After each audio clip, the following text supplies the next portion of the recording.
The following was originally published in 2018, and while I stand by the critiques of The Last Jedi I make, I deeply regret any direct personal attacks I make against Rian Johnson, Kathleen Kennedy, or any other employee of Lucasfilm.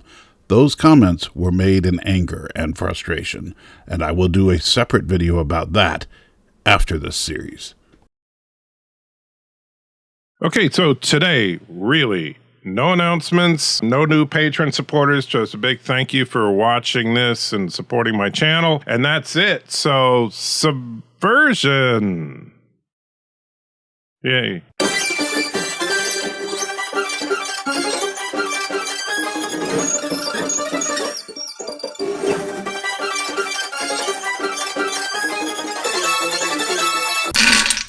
Last time on the Anti-Trekker, we spent way too much time in the beautiful resort of Cantobite that apparently falls apart if there's a horse race, and there's a horse racetrack at the place. So yeah, there's some great urban planning. So fortunately, the whole mess on Cantobite cuts away so that we can go to something better, and we get... Well, could I just quit now? I mean, oh man, I'm so... Okay, Rey is now an expert swordsman.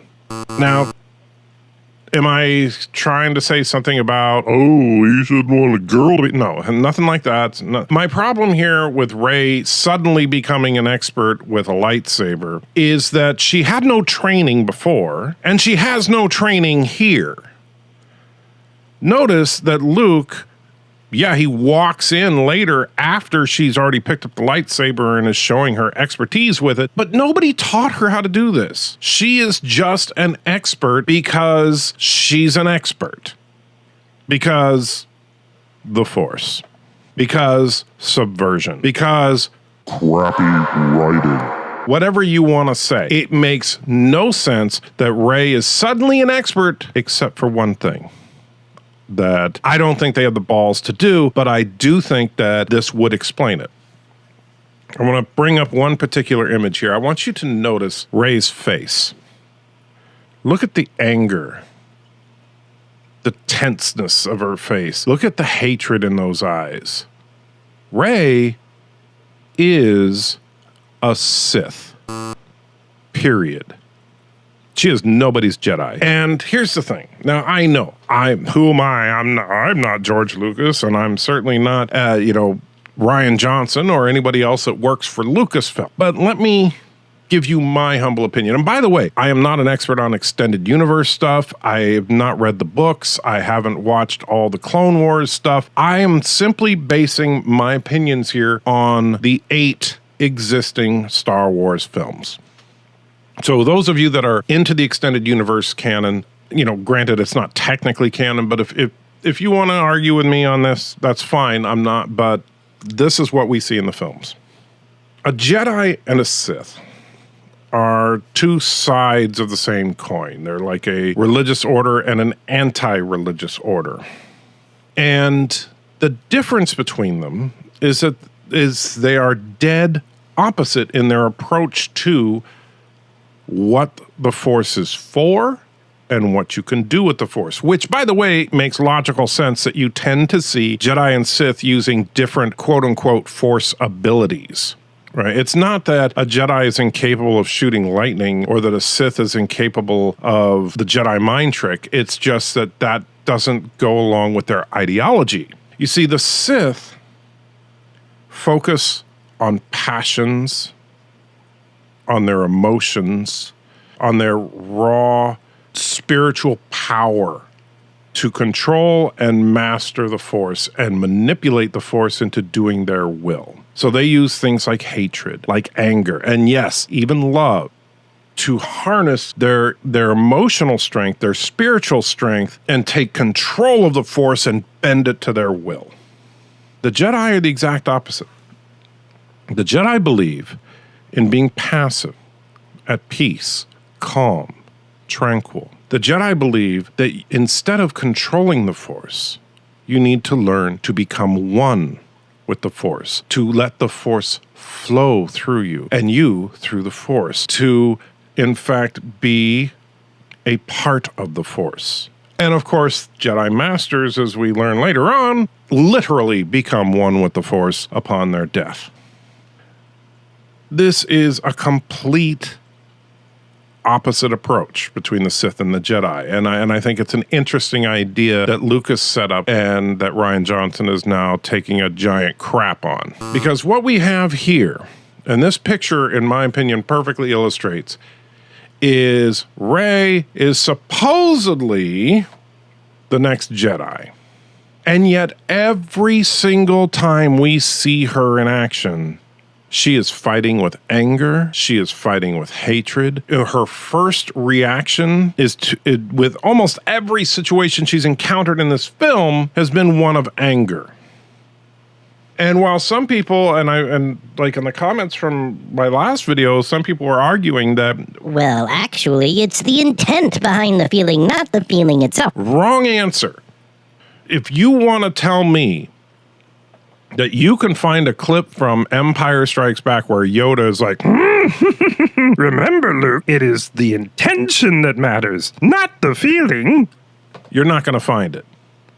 Because it is about controlling and suppressing negative feelings, in particular, like hatred. Beware of anger, fear. The dark side are they. Do you not get this, Rian Johnson? Do you really don't understand something as fundamental to the concept of the Force as this? So, that would actually make a little bit of sense. If Rey's a Sith instead of a Jedi, then her suddenly becoming an expert at a lot of this stuff that we see her do makes more sense, because the way the Sith is much easier than the way of the Jedi, in that if you are a naturally emotional person, then you would be able to harness that very quickly. If Rey happens to have a high midichlorian count and is a naturally aggressive, emotional person, then yes, her mastering these Force abilities would make perfect sense. So, of course, Luke was observing Rey after she started her practice session. And watching her, he realized how reckless she was being, that she let her emotions take over, where she destroyed the rock, nearly killed the nun lizard things, and was losing control. And so he, of course, does nothing and walks away. Because I guess that's just what Luke does now, is he just walks away. That seems to be the only thing he does in this entire film. I don't even want to say subversion because I'm so sick of it. Now, Luke decides to begin giving Rey her second of 3 lessons. Lesson 2 in is for him to basically tell her that the Jedi suck. That the Jedi were arrogant, and it was their own hubris and everything that gave rise to the Sith, blah, blah, blah, blah, blah. Now, I'll say this. In the hands of a competent screenwriter, this could have been an interesting idea, that if Luke, after the events of Return of the Jedi, learned about the events of the prequels, which it's clear in this sequence that Luke knows what happened during the prequel era, that made him disillusioned about the Jedi ways. That's actually something interesting. That's something that you could get into and you could make a story out of. But they don't. They don't explore it at all. This is the only time it's ever mentioned. And so once again, Rian Johnson proves that he can't write. And Rey seems to know a whole lot more than she did not too long ago. Lesson 2. Now that they're extinct, the Jedi are romanticized, deified. But if you strip away the myth and look at their deeds, the legacy of the Jedi is failure. It was a Jedi Master who was responsible for the training and creation of Darth Vader. And a Jedi who saved him. Yes, the most hated man in the galaxy, but you saw there was conflict inside him. You believed that he wasn't gone, that he could be turned. And I became a legend. Now, why would I say that Rey knows more than she ought to? This is the second film in what is supposedly a new trilogy. And in this film, we have Rey talking to Luke and describing the events of Return of the Jedi. Fine. Great. Except that in The Force Awakens, Rey thought Luke was a myth. I get it. I get it. They're trying to mystify and demystify the Jedi. The problem is that historically, everything that Rey said is accurate. And then Luke is like, oh, but then I became a legend, and that's just a load of crap. Except that it isn't. He did do all those things. Luke was a hero. And then Luke says something interesting. So Luke talks a little bit about the origin of the new Jedi.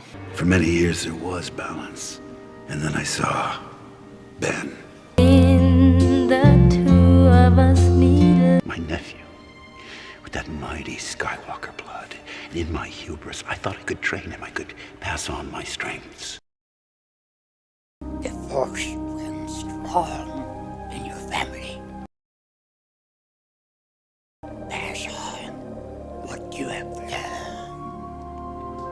I thought I could train him. I could pass on my strengths. I took him and a dozen students and began a training temple. By the time I realized I was no match for the darkness rising in him, it was too late. Here's what I don't understand. Now, they're not specific. I don't know how old Ben Solo was when Luke took him in. And they're not clear on exactly how old he is now. So let's say that it was 10 years ago. If it was 10 years ago that Luke, because when Luke was training Ben, what was Luke doing from the time of Return of the Jedi to then, when Luke said there was balance in the Force for a time? Well, what were you doing at that point? And when the Force came out of balance, when Snoke first showed up, why didn't you put an end to it? Unless you don't understand what balance means, or, I don't know, you would do something that makes sense. Maybe if you were still a hero, maybe you were just still good. I don't get it. Maybe I'm just too old. Maybe I'm just too much of a fanboy of the older films. But I genuinely don't understand why Luke is the way he is in this film. Not that, people can't become disillusioned. That can make a fine story. It's not that people can't be disappointed or disappointing. But this character doesn't feel like this is Luke Skywalker. Not even Luke Skywalker after being really upset about some stuff and losing his faith. This is not that Luke Skywalker. This is a completely different character. I would like to see Luke Skywalker disillusioned more than I would like to see this character, because this character doesn't fit with the Star Wars narrative thus far. And it doesn't make sense to argue over the legendary status of Luke Skywalker when they're not trying to say that the original films didn't happen the way we saw them. So what gives? So Rey asks Luke what happened with Ben Solo. And I'm going to tell you, this is where I think it becomes painfully clear that Rian Johnson is a crappy writer. And if anything's going to be the theme of today's episode of this review, is that Rian Johnson is a crappy writer. Because there's an old trope from television, and particularly if you look at sitcoms from the 70s and early 80s, a very common trope was the he said, she said story, in which there's some event that took place before the actual episode of the show, and one character, typically a male, will tell you what happened, and while he's telling you, you go to a flashback of that sequence. Then you go to another character, typically a female, and she will tell you what she thought happened, and they will replay the same sequence only from her perspective, and all the characters will be altered to reflect her personality. And it's a funny little thing, a way to get into the egos of the different characters telling the story. And then somehow we find out at the end what really happened, which is somewhere halfway in between. And it's a fun little trope for a sitcom, not for a $200 million film. And yet, that is exactly what we are going to get. So we get the he said version of what happened. I went to confront him. and he turned on me.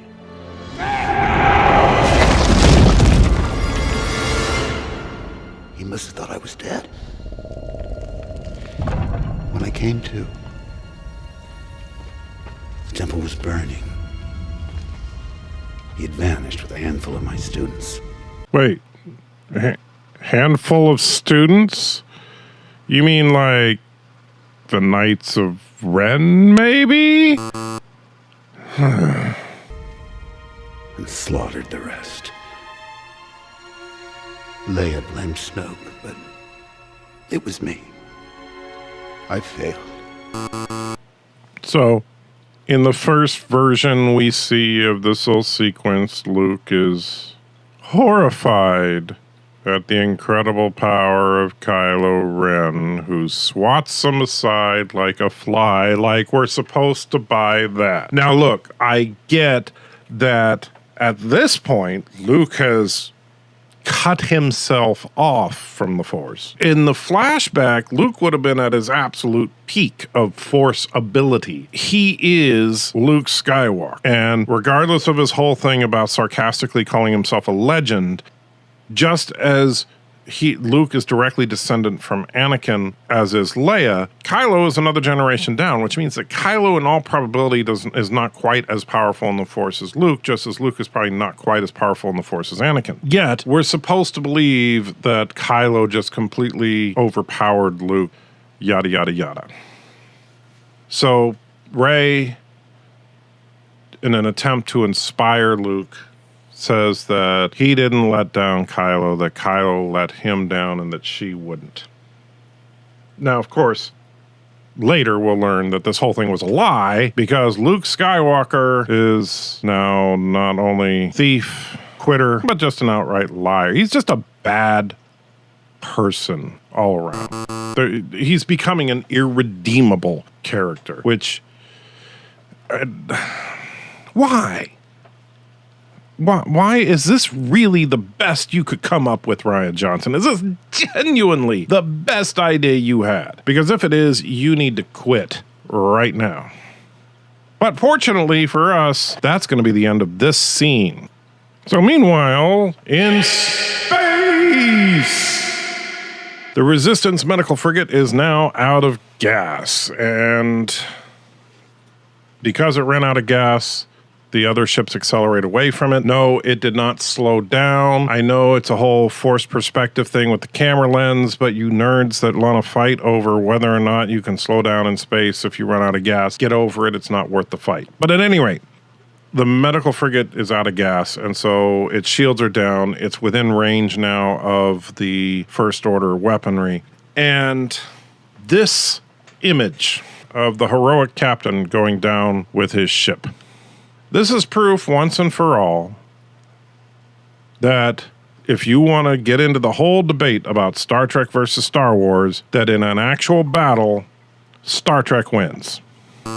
Because you can say what you want about how many gigatons of energy that turbo lasers can use, or how effective shields are, and phasers and torpedoes versus blasters and turbo lasers and stuff. But you know what? One thing they actually have on Star Trek? Autopilot. Mic drop. This guy would not be dead if this were a Star Trek film. In fact, it doesn't make sense that he's dead now, but whatever. You see, here's the thing. He apparently has to heroically die holding on to the controls here in order to keep the frigate, which is running out of gas, so which means that it's not going anywhere. So where is he trying to steer it to? So the frigate's out of gas, he's sitting at the controls, and he dies. Earlier in this same film, the bridge of the Raddus was destroyed, and yet the Raddus continued moving in a straight line and continuing to accelerate. So which is it, Star Wars? Why does this guy have to be dead? Why is his sacrifice at all noble, necessary, or even have any kind of point whatsoever? In fact, I think this is probably the single most pointless death in the entire Star Wars franchise, because he literally just killed himself. He had no need to die. The ship was out of gas, which means his holding the joysticks there was doing nothing. His crew, he said himself just before he explodes here that everybody on his ship evacuated, which means they had time. Are you saying that those last minute or so that it was burning fuel, he couldn't have gotten on a shuttle himself?